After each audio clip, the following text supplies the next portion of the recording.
जैसे मैंने जब शादी की ना तो मुझे भी डर लग रहा था, मैंने आज तक कभी शादी नहीं की, करनी चाहिए या नहीं। अच्छा होता है कभी कभी। कुछ नया करना। Shahana, I have a question for you too. You're a fantastic actress. Thank you. So, but the one gripe the media has, the audience has, is that we don't see enough of you. Do you always wait for such subjects that touch people's heart, jo are such soulful, like I said, and that is why we don't see so much of you on screen? Thank you firstly and I think मेरा भी जवाब सचिन पाजी जैसा ही है कि मैं दिल से ही चीज़ें, मेरी कोई स्ट्रैटेजी कभी रही नहीं है। जो भी चीज़ें आती है, स्क्रिप्ट्स आती है, मेरा दिमाग तो उसमें चलता ही नहीं है। जहाँ अंदर से एक फीलिंग आती है कि इस चीज़ को करना है तो ही मैं करती हूँ। चाहे वो मेरे दोस्त बना रहे हो, चाहे वो कोई और बना रहा है, उससे कोई फ़र्क नहीं पड़ता है। इट्स लाइक अंदर से एक आवाज़ आती है कि करना है या नहीं करना है। तो वो शायद बचपन से ही था, बिल्कुल शुरुआत से मेरे लिए वही मेरा गाइडिंग फोर्स रहा है। एंड शायद that has led me to make and do work that fits me and that I fit.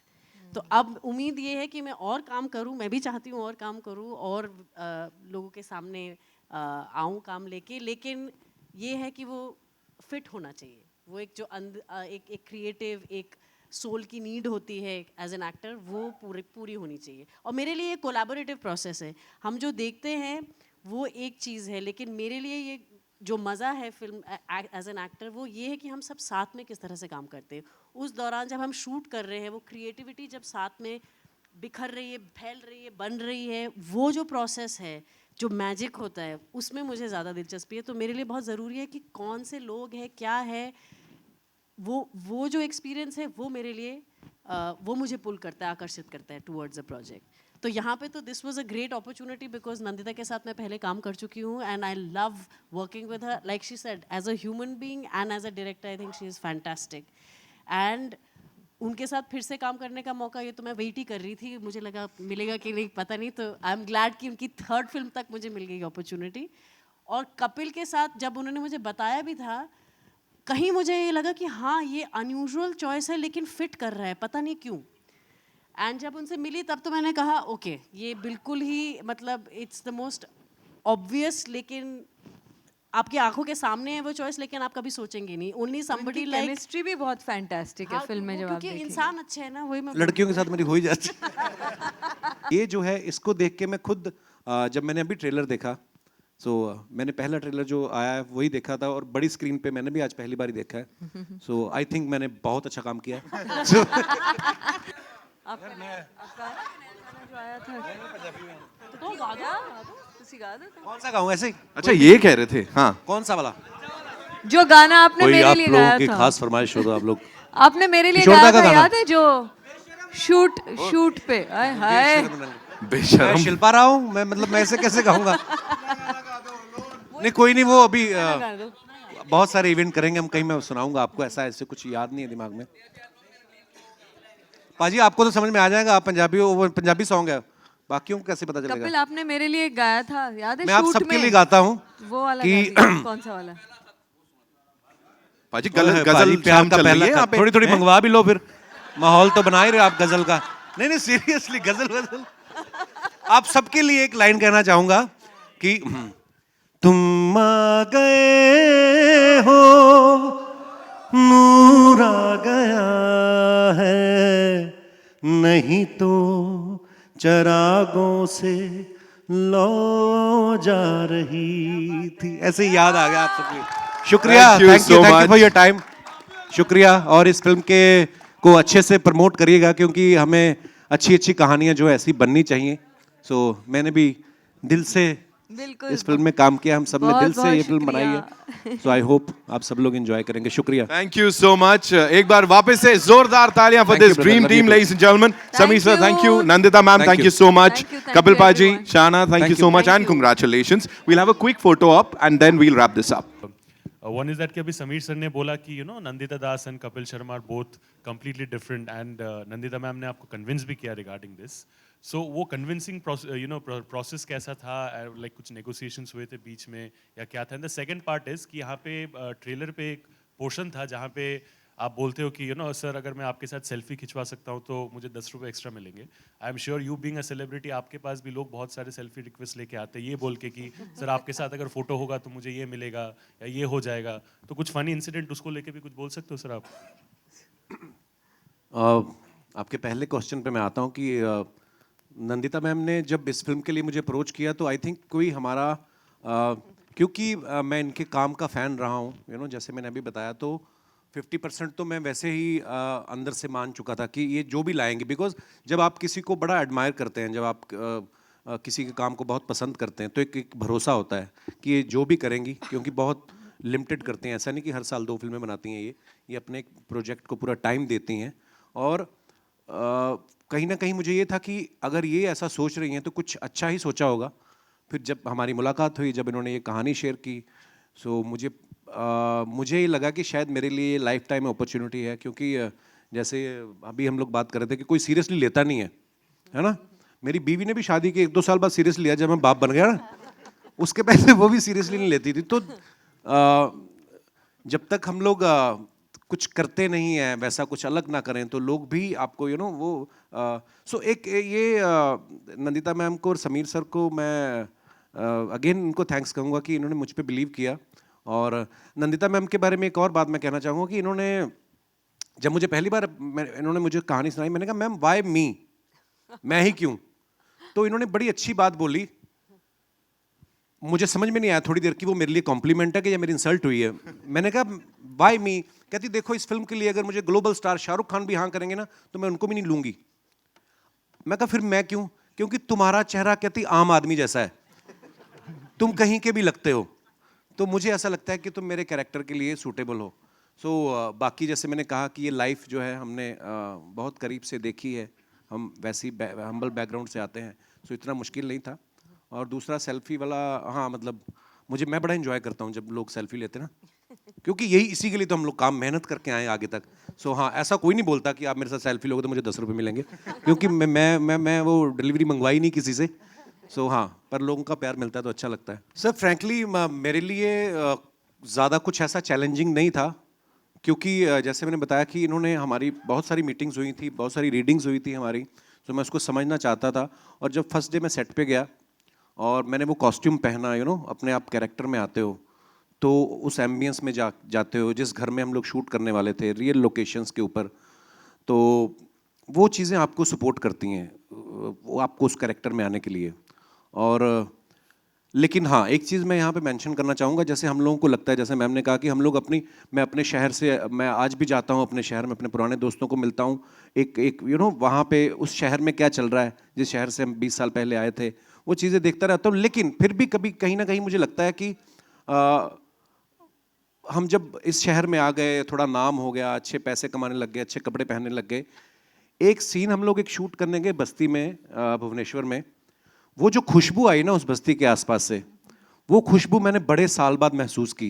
कभी आपके घर में पालक बन रही है और बगल वाले घर में कोई आलू मटर बन रहे हैं, वो मिक्स होके जो खुशबू आती है ना, तो वो मैंने बड़े साल बाद महसूस की। वो क्योंकि यहाँ पे अपने अपने फ्लैट हो गए, थोड़े और पैसे आ गए तो सिंगल फ्लोर हो गया, तो नहीं आती है वो खुशबू। तो वो मैंने कई चीज़ें ऐसी महसूस की उस फिल्म के दौरान, और बाइक पे पूरा शहर मैंने घूमा और बड़ा अच्छा एक्सपीरियंस रहा। सो मेरे लिए शायद इतना मुश्किल नहीं था, बिकॉज हमारा होमवर्क अच्छा था। Hi, this is Sohail here. आपके लेफ्ट में कपिल, यहाँ लेफ्ट, जी sir. Sohail from Instant Bollywood. Congratulation to the entire team. सबसे पहले तो बहुत ही स्मार्ट लग रहे हो, एकदम स्लिम एंड फिट लग रहे हो।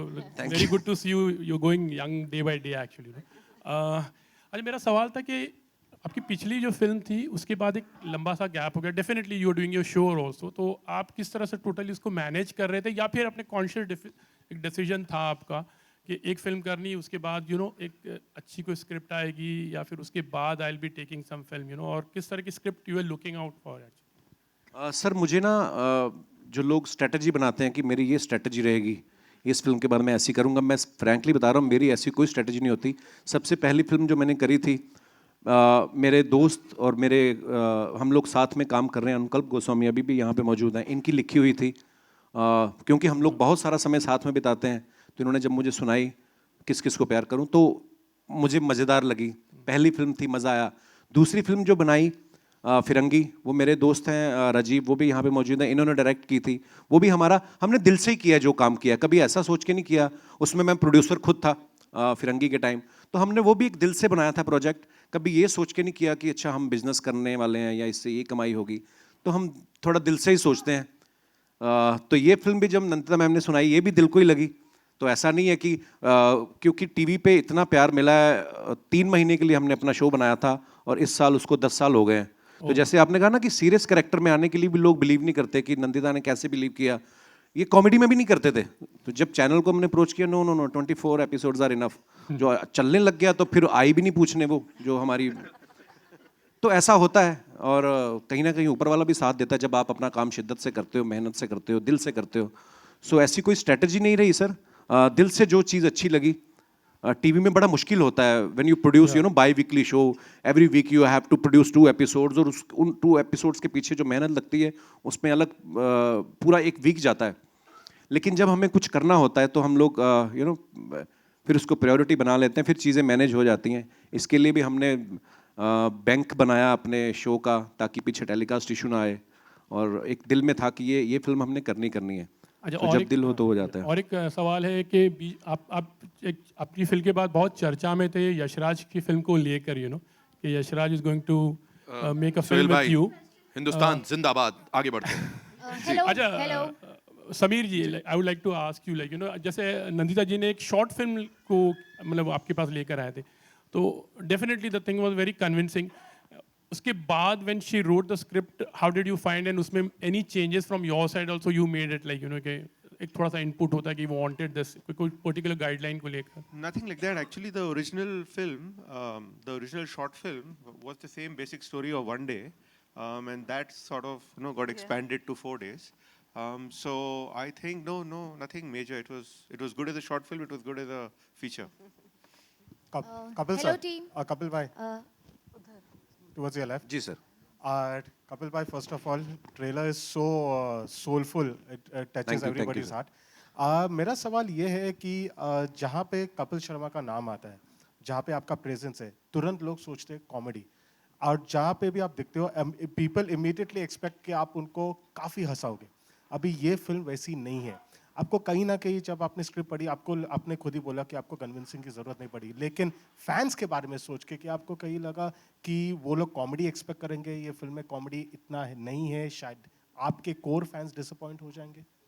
सर मुझे ऐसा नहीं लगता है कि देखिए, सबसे पहले तो हम एक इंसान हैं, मेरी ड्यूटी भगवान ने लगाई है लोगों को हंसाने की, आप जर्नलिस्ट हैं, पर बीइंग एक इंसान होने के नाते हम सब में सब तरीके के इमोशंस हैं, you know, sometimes we are happy, sometimes we are upset. और ये फिल्म करने के पीछे मुझे भी लगा, क्योंकि मैं टीवी पे लोगों को 2 घंटे हंसाता हूँ, है ना, पर ज़रूरी नहीं है कि मैं 24 घंटे उस मूड में होता हूँ। सो जो हमें प्यार करने वाले लोग हैं वो दिल से कनेक्ट करते हैं, इसीलिए शायद आज 10 साल से हम लोग टीवी पे रेगुलर वो अपना शो चला पा रहे हैं। सो आई थिंक जो लोग दिल से कनेक्ट करते हैं वो शायद आपको ज़्यादा जज नहीं करते हैं। और मुझे भी ऐसा लगता है कि लोग कॉमेडी में देखना चाहते हैं कि मैं और कॉमेडी करूं, और वो तो टीवी पे हम लोग करते ही हैं, लेकिन ये फिल्म में शायद वो ज़्यादा खुश होंगे, क्योंकि उन्होंने शायद ऐसा किरदार में इतना सीरियस गंभीर भाव में कभी मुझे देखा नहीं है। सो मैं एक जैसे मैंने पहले कहा ना कि हमें लग रहा है कि ये हमारे हिंदुस्तान की ऐसी कहानी है। मुझे एक किस्सा याद है, जब हम लोग साउथ कोरिया में थे, बुसान में, तो मैं और मेरी वाइफ ऐसे साइड पे जो 2 सीट होती हैं वहाँ पे बैठ के देख रहे थे, और वहाँ पे बहुत कम, रेयरली 3-4 इंडियंस थे। तो एक लड़की बैठी हुई थी, जर्नलिस्ट भी थी वो, and she suddenly started crying. तो मेरी वाइफ ने बोला वो देखो लड़की रो रही है। तो मुझे लगा यार इसको मेरी परफॉर्मेंस तो नहीं खराब लगी कहीं, ये क्यों रो रही है। तो फिर जब हम लोग यू नो एक उनके साथ कॉन्वर्सेशन करना शुरू किया, तो उस कंट्री को देख के लगता था कि यार इनका इंफ्रास्ट्रक्चर इतना अच्छा है, सड़कें इतनी साफ है, सब कुछ, मतलब सब कुछ अच्छा वाला। आउटस्कर्ट्स में हम लोग को जाने का मौका नहीं मिला, लेकिन उन्होंने बोला कि सर हमारी कंट्री में भी ऐसा हुआ है, ऑब्वियसली ग्लोबली ऐसा हुआ, बहुत सारे लोगों की जॉब्स गई। सो इमोशन कहीं ना कहीं यू नो एक फैमिली, एक इमोशंस हर जगह यूनिवर्सली सेम ही है। सो अगर वो लोग कनेक्ट कर सकते हैं, जो उनको तो पता ही नहीं था कि मैं कॉमेडियन हूँ या कौन, उन्होंने पहली बार मुझे देखा। सो जो लोग हमें जानते हैं, आई थिंक उनको भी मज़ा आएगा। Kapil sir, hello I'll come to you, ma'am, 1 minute आ रहा हूँ मैं। कपिल सर, आपने कई बार जिक्र किया और बाकी टीम ने भी जिक्र किया कि जो कुछ भी कर रहे हैं दिल से कर रहे हैं, और वो दिखता है दिल से कर रहे हैं। फिल्म के बारे में ये भी कहा गया कि आम आदमी का कहानी है और ट्रेलर के माध्यम से भी नजर आता है। क्या पैगाम देना चाहते हैं आप? जब मैं ऑडियंस की बात करता हूँ, आम आदमी की बात करता हूँ, और हर वो आदमी इससे रिलेट कर सकेगा, ऐसा ट्रेलर से महसूस होता है। क्या मैसेज देना चाह रही है फिल्म, ये सवाल। और आपके लिए, जैसे आपने कहा कि आप बुसान में थे जहाँ लोग आपको जानते नहीं थे, लेकिन आपने देखा, आपकी वाइफ ने बताया कि देखिए वो रो रहे हैं। क्रिटिकली कितना इंपॉर्टेंट है आपके परफॉर्मेंस को अप्रिशिएट करा जाना, वो कितनी उम्मीद है आपको? जी सर, पहले तो ये है कि ये फिल्म की जो कहानी है, जैसे समीर सर ने कहा कि इसमें आपको कहीं हंसी भी आएगी, कहीं आप सीरियस भी हो जाएंगे, कभी आपको उसके साथ एक हमदर्दी भी होगी। सारे रंग हैं जो ज़िंदगी में होते हैं।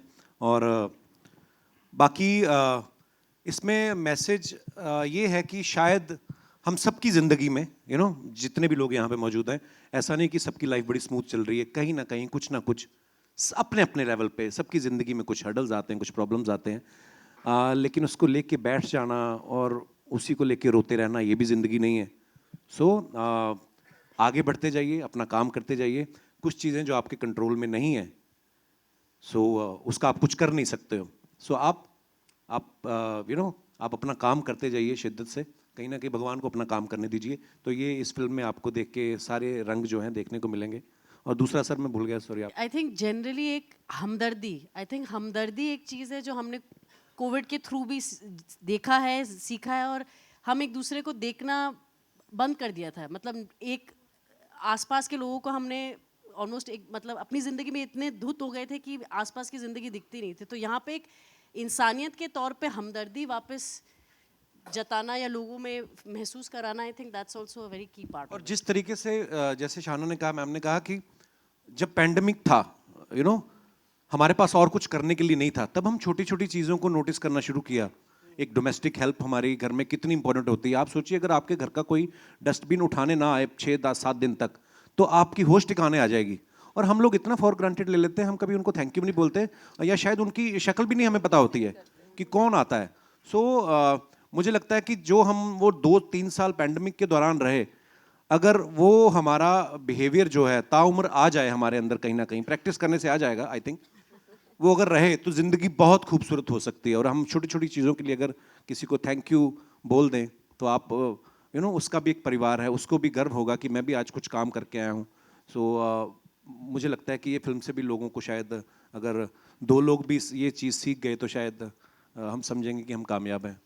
जी मैम, हाय नंदिता। आ रहा हूँ मैम, मैं I'll come to you। मैं देख रही हूँ कि आप जब कपिल शो करते हैं तो आपके चेहरे पे खुशी और बिना डर का माहौल होता है, और आज आपके चेहरे पे मुझे इतना डर दिखाई दे रहा है, और आप इतने टेंस दिखाई दे दिख रहा है? रहे हैं। डर तो हाँ, बिल्कुल भी नहीं। टेंस भी दिख रहे हैं आप। मतलब आपके चेहरे पे हंसी नहीं है, तो वो हंसी कहाँ नहीं, गायब हो गई? आई थिंक मैं बड़ा समझदार आदमी हूँ, जिस तरह जैसा माहौल हो वैसा हो जाता हूँ।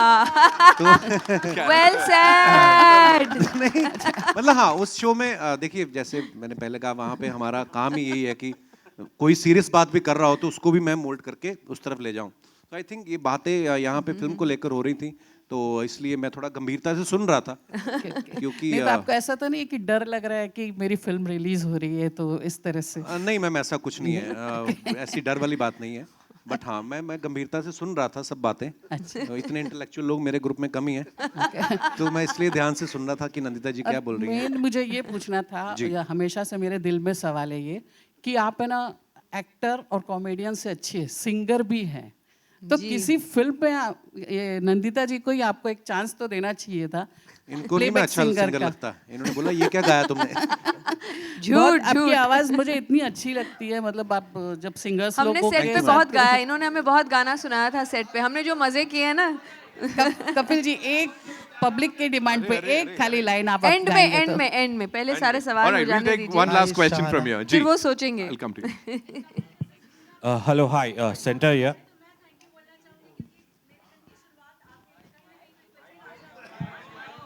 रुक जाइए, आइए। हाँ जी, कपिल जी, रूना फ्रॉम वेब दुनिया। एक तो आपको बहुत सारा धन्यवाद। कोविड ने जैसे कहा है कि धन्यवाद बोलना सिखाया, वैसे मैं आपको धन्यवाद बोलना चाहती हूँ। शुक्रिया, थैंक यू। दिन की शुरुआत बड़ी खूबसूरत होती है, क्योंकि आपका कहीं ना कहीं कोई ना कोई वीडियो आ ही जाता है, तो मन प्रसन्न हो जाता है। यहाँ पर बात आती है, आपके बोलने में पंजाबियत बहुत ईजिली झलकती है, जो देखने में आती है और समझने में भी आती है, which is natural also and सुंदर भी लगती है। यहाँ पर बात आती है जब आपके रोल की, तब इसमें एक यूपी का एक्सेंट लिया है, तो तो ये किस तरीके से आपने अपने आप को मोल्ड किया? क्या ये डिफिकल्ट था? और ये माफ कीजिए, नहीं मैंने कहा झारखंड माफ के कीजिए, लोग फिर- हैं, लेकिन जैसे होता है कि उड़ीसा में भी हैं, अलग अलग जगह काम करते हैं, पर हाँ पंजाबी नहीं है वो इस फिल्म में। सो ऐसे में डायरेक्टर साहिबा ने कितनी मदद की? क्या आपने किसी को देखा और वो एक नोट करते हैं ना, नोटिंग करते हैं कि चलिए ऐसे लेते हैं? Thank you, very nice question ma'am. मुझे नंदिता मैम ने इतनी लिबर्टी दी थी स्टार्टिंग में कि अगर आप इसमें कंफर्टेबल नहीं है तो हम इस प्लॉट को कहीं और भी शिफ्ट कर सकते हैं, बिकॉज हर जगह डिलीवरी बॉय, हर जगह ये कहानियाँ हैं। तो मैंने कहा नहीं, फिर मुझे क्या फ़ायदा हुआ नंदिता दास के साथ काम करने का। आप करवाओ मुझसे जो आप करवाना चाहते हो। तो इतना मुश्किल नहीं था। अगर आप देखो हमारे हिंदुस्तान की खूबसूरती क्या है, हम बोलते हैं कि हमारी जो हिंदी भाषा है, आप किसी भी स्टेट में चले जाओ, पंजाब वालों की हिंदी जो है वो समझ में आ जाएगा आपको, ये पंजाबी आदमी हिंदी बोल रहा है। यूपी वालों की हिंदी अलग है, बिहार वालों की अलग, मध्य प्रदेश की अलग है, बेंगलोर वालों का अलग है, सब है ना, मुंबई की। तो सब लोग अपना एक लोकल तड़का लगाते हैं। सो इसमें जो एक्सेंट, जो उसका कैरेक्टर का जो लिंगो है, जो भी आप कह लें, वो है कि वो घर में है जब शायद अपनी बीवी से तो टिपिकल उस लहजे में बात करता है। बच्चे उसके शायद कुछ अच्छे स्कूल में पढ़ा रहा है, वो कोशिश कर रहा है कि अच्छे स्कूल में जाए, उनके साथ वो हिंदी में बात करता है। जब बाहर क्लाइंट को डिलीवर करने जाता है तो जिस तरीके का क्लाइंट है, थोड़ी इंग्लिश भी बोल लेता है, क्योंकि वो शायद पहले कोई और अच्छी जॉब पे था। सो इतना मुश्किल नहीं हुआ, क्योंकि हम लोग हम समाज में हमारे हर तरह के दोस्त भी होते हैं। मेरी टीम में भी, मेरे शो में भी बहुत सारे लोग हैं जो झारखंड से, इनफैक्ट एक लड़का मानस भी है हमारी टीम में, शायद आया भी होगा, है आया है मानस, हाँ। तो कहीं ना कहीं आपकी, मुझे लगता है ट्रेनिंग तो बचपन से चल रही होती है, यू नो। और हिंदुस्तान बेस्ट है, मुझे लगता है किसी ड्रामा स्कूल जाने की जरूरत नहीं है। अगर आप हिंदुस्तान में पैदा हो जाओ ना, तो बड़ी सारी चीज़ें आपके साथ वैसे ही आ जाती, वैसे ही सीख जाते हो। सो इतना मुश्किल नहीं था मैम। मेरा सर, मैं ना बड़ा, मैं ज़्यादा ऐप फ्रेंडली हूँ नहीं, मेरे फ़ोन में ज़्यादा ऐप्स हैं नहीं। तो मेरी वाइफ हैं, मैं वैसे घर का ही खाना खाता हूँ, शादी के बाद कभी गया नहीं बाहर, तो थोड़ा हेल्थ कॉन्शियस कर दिया मेरी वाइफ ने मुझे। तो मैं बहुत कम खाना खाता हूँ बाहर का, कभी कभार मन होता है तो मंगवाते। मेरी वाइफ के पास ही ऐप है। पर हाँ, एक किस्सा था, मैंने मैम को भी बताया था। हमारे घर में एक स्टाफ, हमारे अर्जुन भैया हैं, उनका बर्थडे था, तो केक मंगवाया मेरी वाइफ ने। तो वो जो केक लेके आया बंदा, वो शायद पलट गया, होता ना कभी कि उसका जो साइड थी पलट गई, तो सारी क्रीम व्रीम जो डब्बे पे लग गई। तो मेरी वाइफ आई, बोलती वो वापस जा रहा है केक लाने, उसका केक पलट गया है। मैंने कहा उसको रोक। तो शायद वो अभी लिफ्ट की वेट ही कर रहा था, लिफ्ट आई नहीं थी। तो मैं गया, मैं कहा भैया हमने वैसे भी काट के खाना यार दे दो। शायद मैं इतना पहले ना सोचता, मुझे शायद ये लगता है कि ये रूटीन प्रोसेस होता है, अगर पलट गया केक तो शायद लाते होंगे। लेकिन जब ये फिल्म करी तब मुझे पता चला कि नहीं यार, ये बंदा शायद जिस कंपनी से लेके आया है वो प्रोडक्ट, वो भी इसको डांटेंगे, शायद जेब से देने पड़े उसको, और हमने तो वैसे ही खाना था। तो यही मेरा एक किस्सा है। पर शायद ये फिल्म नहीं करता तो शायद मैं